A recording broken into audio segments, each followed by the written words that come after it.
everyone. Welcome to Through the Ages. Today, let's take a break from the serious tone of our previous discussions and dive into a more hopeful story, the story of Noah's Ark. We will examine a painting that brings this well-known biblical narrative to life in a fresh way.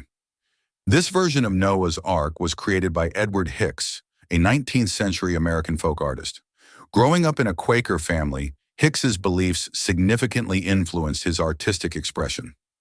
The Quakers believed that all creatures have an inner light that can lead them to peace and redemption.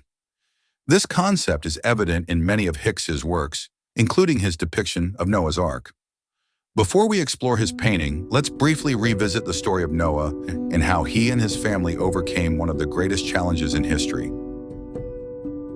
When God decided to send a great flood to cleanse the earth, he chose one man to help save humanity and the animals, Noah.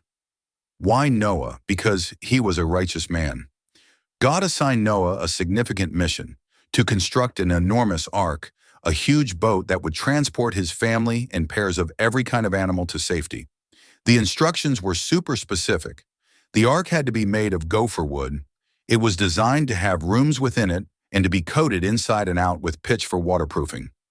It needed to be 450 feet long, 75 feet wide, and 45 feet high. It seemed like an impossible task, but Noah didn't hesitate. He trusted in God and began building. As he worked, his neighbors laughed at him, believing he was crazy. However, Noah remained undeterred.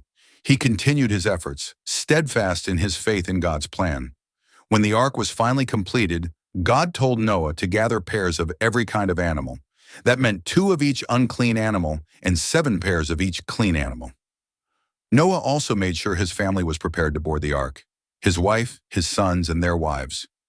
Soon, every creature you can think of entered the ark in pairs. Then God closed the door behind Noah and his family. 7 days later, the rain began to fall.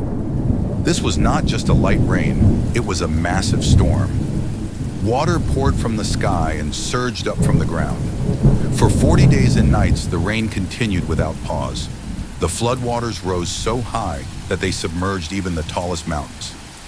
Inside the ark, Noah and his family took care of the animals. It was challenging to be in such a confined space, especially with the storm raging outside. However, they remained patient and trusted in God. For 150 days, the floodwaters remained elevated. Finally, the rain stopped, and the waters gradually began to recede. To determine if the land was drying, Noah sent out a raven. It flew back and forth, but did not bring any news. Next, he sent out a dove, but it could not find dry land and returned to the ark. After another week, he sent the dove out again. This time, it returned with an olive leaf. That meant the floodwaters were receding and that the earth would soon be habitable again. After a year on the ark, the waters finally dried up, and God instructed Noah that it was time to leave. Noah, his family, and all the animals stepped out into a fresh, new world. Now let's look at Edward Hicks' painting of this story. His artwork already hints at a future filled with hope. Hicks was known for his naive painting style, which means his work doesn't focus on perfect perspectives or proportions. Instead, it possesses a simple, childlike quality that highlights the emotions and deeper messages of the story. Hicks used a vibrant palette to convey this narrative. He depicted the animals in warm, earthy tones that evoke a sense of comfort and security, despite their surroundings being dominated by a dark, stormy sky. This contrast between the warm hues of the animals and the cooler, darker sky enhances the sense of hope in the face of adversity. In the painting, the animals create a graceful curve as they enter the ark. This flowing movement conveys a sense of order and tranquility, even amidst the chaos of the storm, symbolizing hope in the face of adversity.